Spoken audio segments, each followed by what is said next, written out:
What is going on there, YouTube? And welcome back to another comic book video. This is the channel where we sit down and cover different comic book videos from Marvel, DC, and even IDW as well.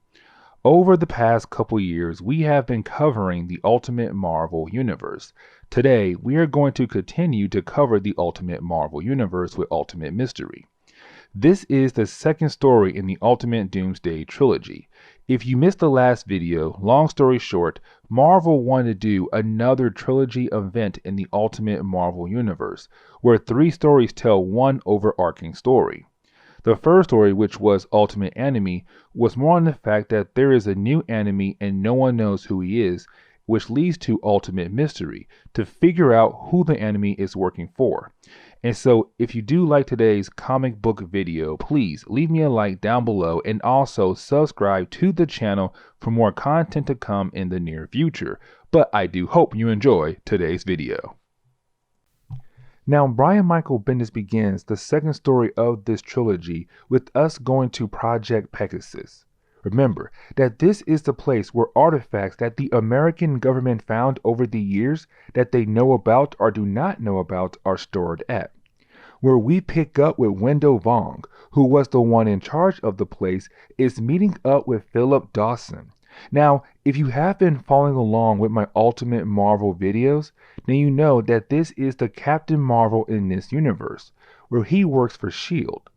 The reason why Captain Marvel is here is because S.H.I.E.L.D. sent him over to protect the place because of the recent attacks in our previous video. Also, the fact that this place has been broken into so many times, it is not even funny anymore. Now we pick up with Spider-Man. At the end of our last video, we saw him leaving the home of the Parkers to figure out who may be behind all of the recent attacks. Now he is confronted by Spider-Woman, who again in this universe is the clone of Peter Parker. But long story short, she tells him about how she was attacked and she feels like the recent attacks on the Baxter building and the Roxxon building is connected to that monster who attacked the heroes in our last video. But she thinks that Roxxon actually has something to do with it. And so her plan is to figure out if it is true that Roxxon is actually behind all of the recent attacks. We then get a splash page of the Thing fighting against the Fantastic Four, but this should tell you that none of this is real, mainly because Reed is there, and Reed supposedly died in our last video. That is when we see Susan Storm wake up, meaning that the last page was part of her dream. But you have her greeted by Ben Grimm, except we see that right now he looks normal again. He looks like he used to before the incident that made him the Thing. Now we also see that he can transform into this purple glowing form. And really, from what I gathered, he has the same abilities as he did before he turned into the Thing. But also the fact that he's now more agile, but the Thing is back to normal. And before him and the last 2 members of the Fantastic Four are able to celebrate this new form, that's when you have Carol Danvers and Nick Fury tell the 3 of them that they have been recruited to help figure out what's going on with these recent attacks. Now getting back over to Captain Marvel and the S.H.I.E.L.D. agents at Project Pegasus, we see them talking about why Captain Marvel is there, except that is when the alarm goes off, letting them know that something is coming. And so you have Captain Marvel run outside to face whatever is coming. And when he does get outside, he runs into Rick Jones, the guy who the Watchers of this universe gave powers to, because he was chosen to one day lead the Earth in the right direction, to protect the Earth. But he says he came back because the Watchers told him to come back to Earth. Before we can learn more on what Rick Jones is talking about, we actually pick up with Jessica Drew, aka Spider-Woman, as we come to find out that she's going to infiltrate Roxxon by pretending to be someone known as Julia Carpenter. And if you know that name, that is the name of the second Spider-Woman in the main Marvel universe. But we see Jessica using that name as a way to get into Roxxon. where she tells them that she used to work for the Baxter Building. And remember that in this universe, the Baxter Building was a think tank. The smartest children in the country went there to make weapons for the army. And so this Roxxon guy thinks that Jessica Drew is super smart and she gets hired. But getting back over to Captain Marvel and Rick Jones, we see that they are still discussing this whole Rick Jones was sent here to help protect the Earth by the Watchers. Now, Captain Marvel is confused because he never heard of the Watchers before.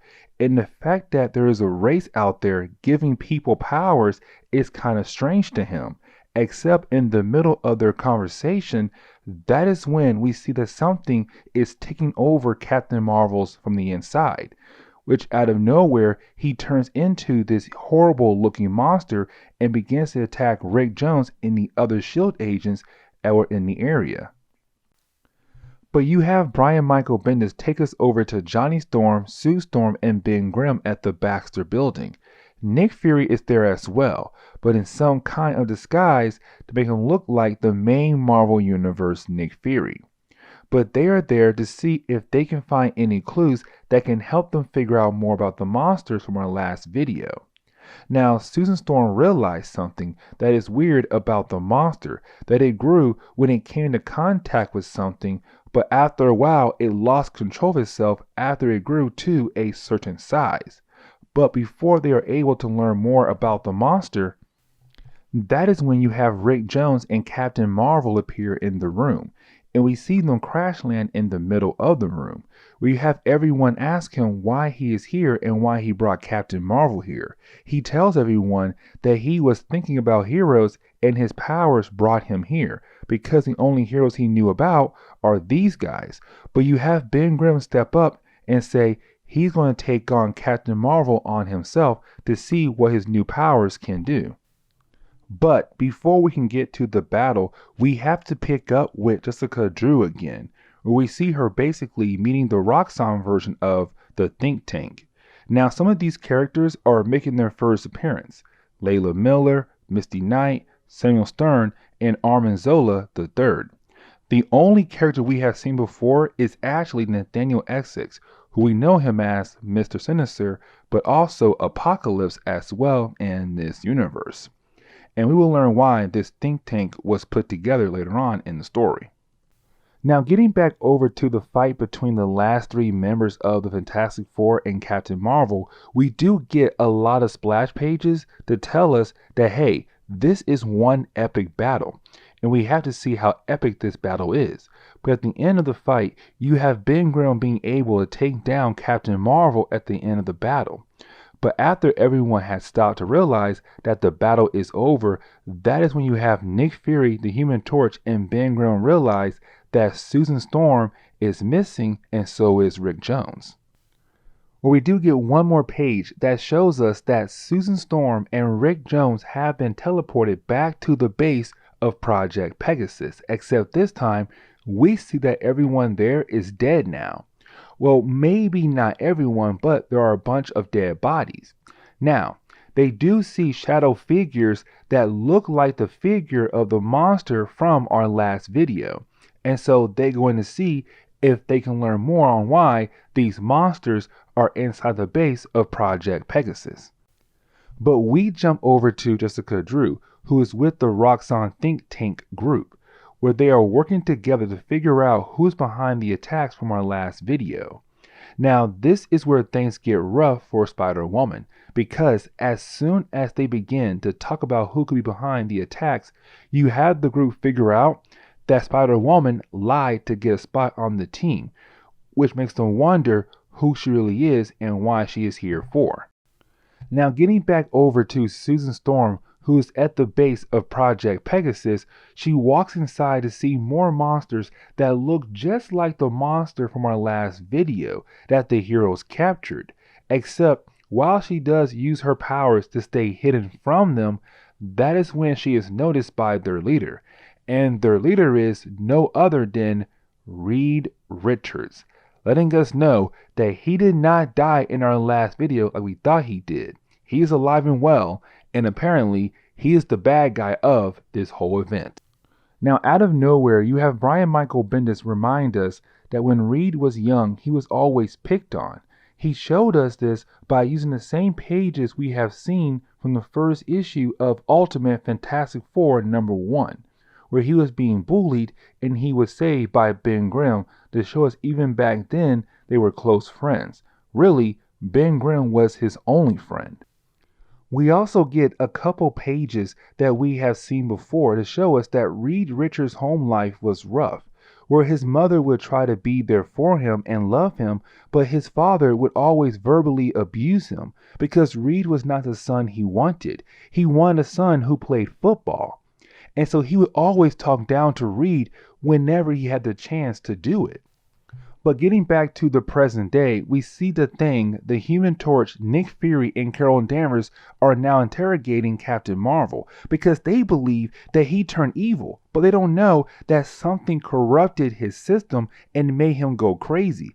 And he is trying to tell them that, hey, he's not a bad guy, but of course they are not listening to him. And they think that he turned evil and he is working with someone.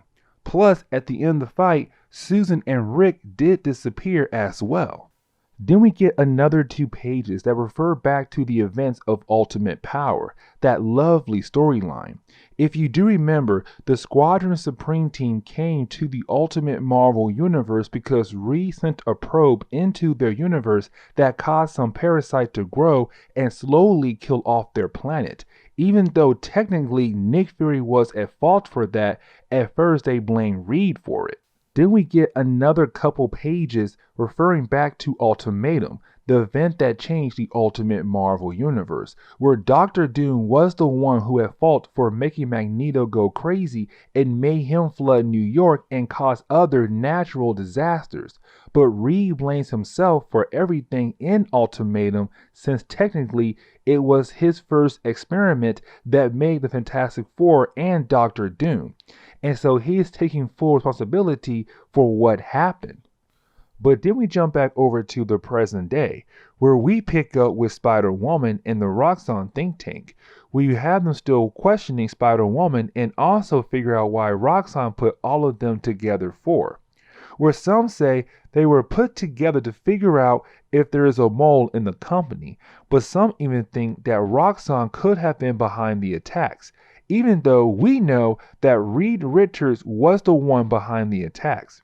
That is when we learn that really this group was put together to actually figure out if there was a mole in the group. The way we find out is because after they tell Spider-Woman that they believe that Roxxon could be behind the attacks, she tries to escape, but she is captured by Samuel Stern, who in this universe is some kind of Hulk monster, where in the main Marvel universe, he is the leader, a well-known enemy of the Hulk.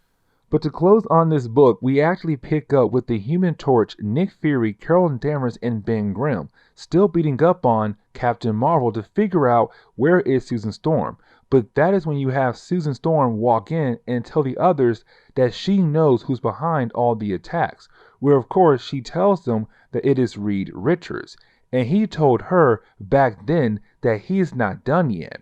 But we see that she was badly injured from that fight against him earlier. And this is where we are going to end today's video. And so guys, please leave me a like down below and also subscribe to my channel for more content to come in the near future.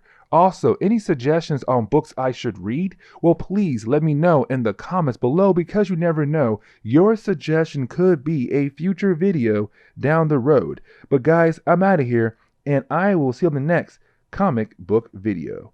Later, guys.